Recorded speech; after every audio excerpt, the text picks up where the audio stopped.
Seconda corsa, una prova riservata ai gentleman, vede al via cavalli di 4 anni sulla distanza dei 1660 metri, 9 al via, 1 Zito Mov, 2 Zar Parlante, 3 Zapote Twister, 4 Zelda of Nando, 5 Zenith Mov, 6 Zarascos, seconda linea, 7 Zodiac 5 Lux, 8 Zaire LL, 9 Zoarsi, favori netti per Zapote Twister.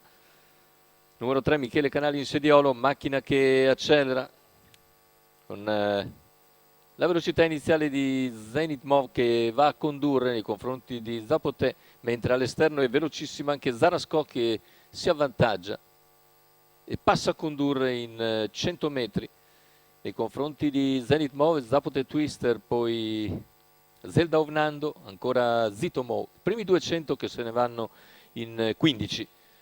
In vantaggio dunque Zarasco che ha sfondato dall'estremità della prima fila, ora cerca di moderare ma scatta subito Zapote Twister che dopo 400 metri attacca e passa a condurre. Gli altri più indietro con in coda Zodiac 5 Lux preceduto da Zar Parlante, mentre al largo ha mosso anche Zaira LL. Intanto 31,4 per i 400, all'esterno si fa luce Zorsi e Zorsi arriva a ridosso di Zapote Twister.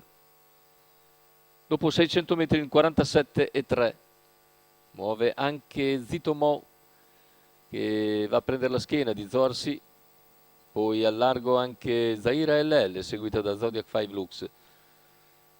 1-2-8 per i primi 800 di gara, situazione tattica invariata, al comando è sempre il favorito Zapote Twister che completa il chilometro iniziale in 1,18,5, all'esterno c'è sempre Zohar Sì alla corda Zarasco, poi Zito Mou e dalla coda muove in terza ruota Zodiac 5 Lux. Siamo ora a 400 dalla conclusione con il leader che accelera, il parziale ora in 14,9.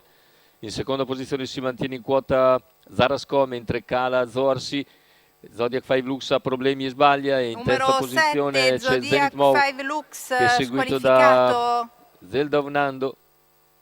Completamento della curva, ingresso in retta d'arrivo con Zapote Twister che nel finale allunga e viene a concludere isolato per vincere nettamente. Secondo posto per Zara Sko, mentre per il terzo è il numero 5 Zenith Mo che ha ragione degli avversari, fra i quali Zelda of Nando precede Zar Parlante. 1.16,4, 29,5 a chiudere. Zapote Twister, Michele Canali in sediolo per Mauro Baroncini che raddoppia così il successo ottenuto in apertura con Beatles Boy Treb. Doppio da allenatore per Mauro Baroncini. Vittoria netta per Zapote Twister in sediolo Michele Canali, la quota di 1,56.